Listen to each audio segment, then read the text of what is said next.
Welcome to Santa Reads a Story. Like, subscribe, and ring the bell. Let's get ready to listen and settle in for our story today.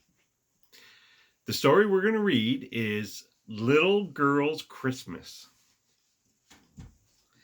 It was Christmas Eve, and Little Girl had just hung up her stocking by the fireplace, right where it could be all ready for Santa. When he slipped down the chimney, she knew he was coming because it was Christmas Eve, and because he had always left gifts for her on all the other Christmas Eves that she could remember. And because she had seen his picture everywhere downtown that afternoon when she was out with her mother. Still, she wasn't just satisfied. Way down in her heart, she was a little uncertain. You see, when you have never really and truly seen a person with your very own eyes, it's hard to feel as if you exactly believe in him, even though that person always had left beautiful gifts for you every time he came. "Oh, he'll come," said the little girl. "I just know he will be here before morning. But somehow I wish." "Well, what do you wish?" said a tiny voice close by her. So close that little girl fairly jumped when she heard about it. "Why, I wish I could see Santa myself. I'd just like to go and see his house and his workshop and ride in his sleigh. And no, Mrs. Santa, wouldn't that be so much fun? And then I know for sure." "Why don't you go then?" said Tiny Voice. "It's easy enough. Just try on these shoes and take this light in your hand and you'll find your way all right." So Little Girl looked down on the hearth, and there was two cunning little shoes side by side and a little spark of a light close to them, just as they were all made out of one of the glowing coals of the wood fire. Such cunning shoes as they were, Little Girl could hardly wait to pull off her slippers and try them on. They looked as if they were too small, but they weren't. They fitted exactly right, and just as Little Girl had put them both on and had taken the light in her hand, along came a little breath of wind, and away she went up the chimney, along with ever so many other little sparks. Then out into the open air, where Jack Frost and the starbeams were all busy at work, making the world look pretty for Christmas. Away went Little Girl, two shoes, bright lights, and all, higher and higher, until she looked like a wee bit of a star up in the sky. It was the funniest thing, but she seemed to know the way perfectly and didn't have to stop to make inquiries anywhere. You see, it was a straight road all the way, and when one doesn't have to think about turning to the right or the left, it makes things much easier. Pretty soon, Little Girl noticed that there was a bright light all around her. Oh, a very bright light. And right away, something down in her heart began to make her feel very happy indeed. She didn't know that the Christmas spirits and little Christmas were all around her and even right inside of her, because she couldn't see a single one of them, even though her eyes were very bright and could usually see a great deal. But that was just it, and Little Girl felt as if she wanted to laugh and sing and be glad. It made her remember the sick boy who lived next door, and she said to herself that she would carry him one of the prettiest picture books in the morning so that he could have something to make him happy all day. By and by, when the bright lights all around her had grown very, very much brighter, little girl saw a path right in front of her, all straight and trim, leading up the hill to a big, big house where ever and ever so many windows in it. When she had gone just a bit nearer, she saw candles in every window, red, green, and yellow ones, and every one burning so brightly. So little girl knew right away that these were Christmas candles to light her on her journey and make the way clear for her. And something told her that this was Santa's house and that pretty soon she would perhaps see Santa herself. Just as she neared the steps, and before she could possibly have had time to ring the bell, the door opened and itself, as wide as could be, and there stood not Santa himself, don't think it, but a funny little man with slender legs and a roly-poly stomach, which shook every now and then when he laughed. You would have known right away, just as the little girl knew, that he was a very happy little man.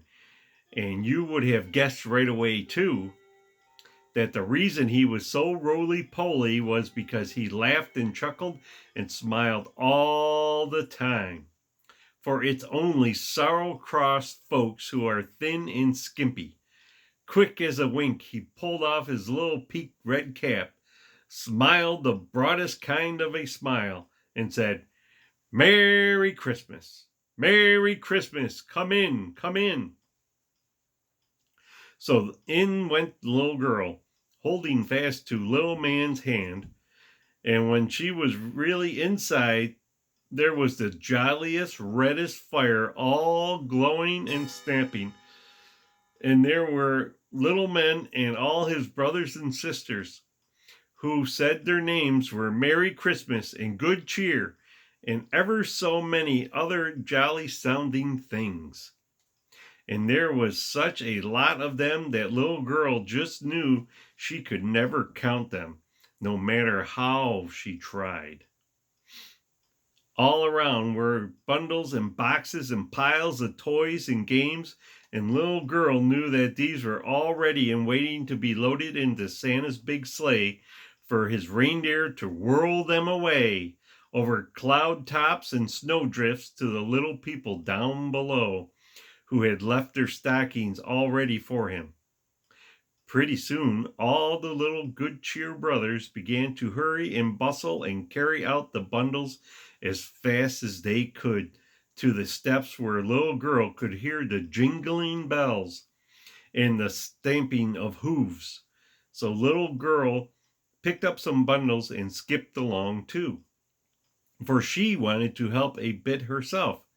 It's no fun whatever at Christmas unless you can help, you know. And there in the yard stood the biggest sleigh that little girl had ever seen. And the reindeer were all stamping and prancing and jingling their bells on their harness, because they were so eager to be on their way to Earth once more. She could hardly wait for Santa to come, and just as she began to wonder where he was, the door opened again, and out came a whole forest of Christmas trees. At least it looked like as if it was a whole forest had started out for a walk somewhere. But a second glance showed little girl that there were thousands of Christmas elves, and that each one carried a big tree or a wreath on his back, because behind them all she could hear someone laughing loudly and talking in a big jovial voice that sounded as if he were the good friends of the whole world. And straight away she knew that Santa himself was coming. Little girl's heart went pit-a-pat for a minute while she wondered if Santa would notice her.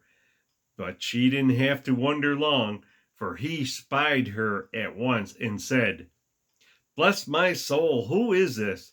And where did you come from?" Little girl thought perhaps she might be afraid to answer him, but she wasn't afraid one bit.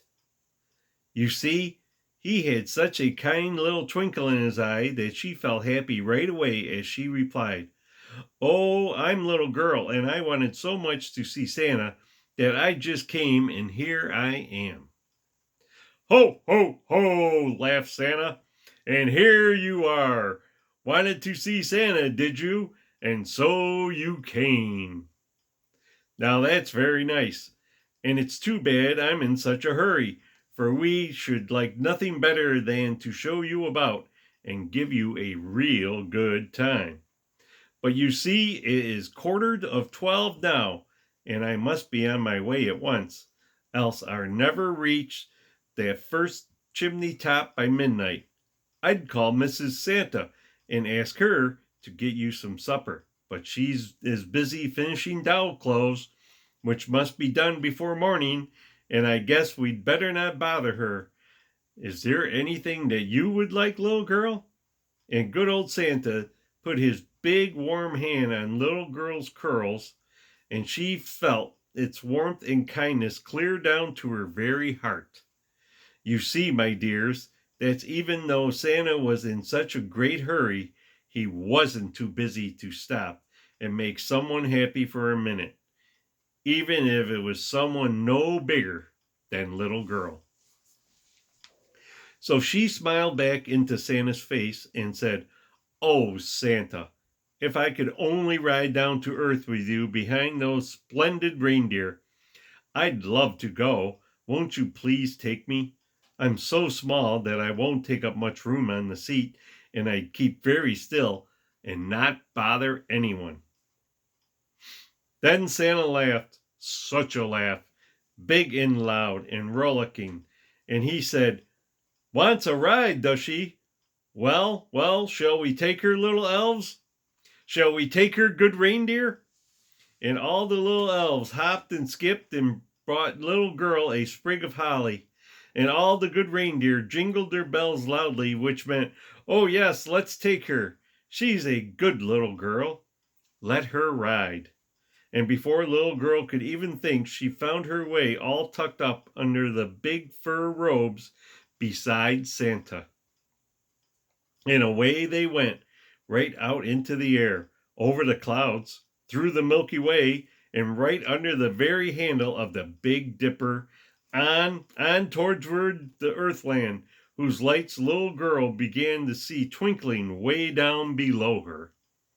Presently she felt the runner scrape upon something, and she knew they must be on someone's roof, and that Santa would slip down someone's chimney in a minute.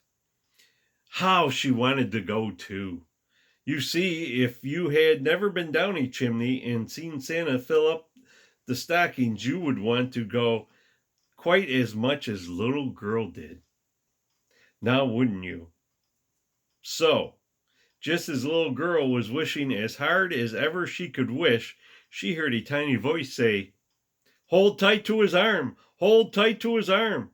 So she held Santa's arm tight and close, and she shouldered her pack, never thinking that it was heavier than usual, and with a bound, slid they were there. Little Santa, little girl, pack and all, right in the middle of a room where there was a fireplace and stockings all hung up for Santa to fill.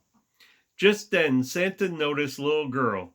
He had forgotten all about her for a minute, and he was very much surprised to find that she had come too. "Bless my soul," he said, "where did you come from, little girl? And how in the world can we both get back up that chimney again? It's easy enough to slide down, but it's quite another matter to climb up again." And Santa looked really worried. But little girl was beginning to feel very tired by this time, for she had had an exciting evening. So she said, "Oh, never mind me, Santa. I had such a good time, and I'd just as soon stay here a while as not. I believe I'll curl up on this hearth rug for a few minutes and have a little nap. for it looks as warm and cozy as our own hearth rug at home.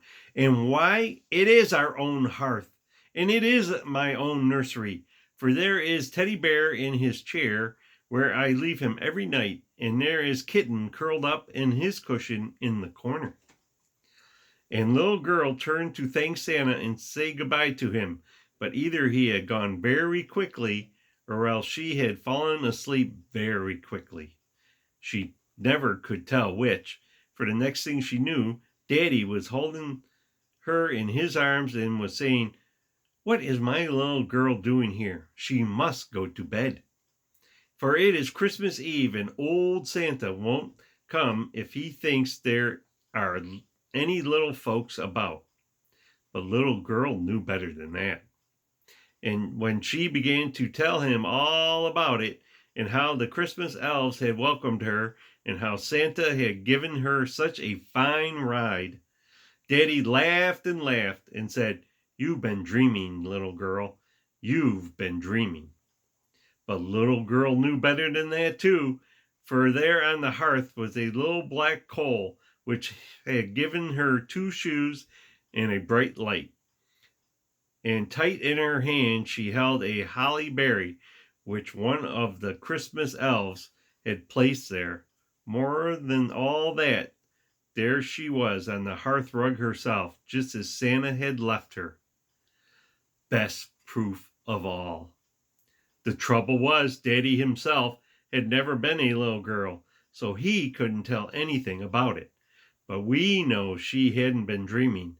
Now, don't we, my dears? The end. Thanks for listening to our story. If you like it, hit like, subscribe, or ring the bell. See you soon. Merry Christmas!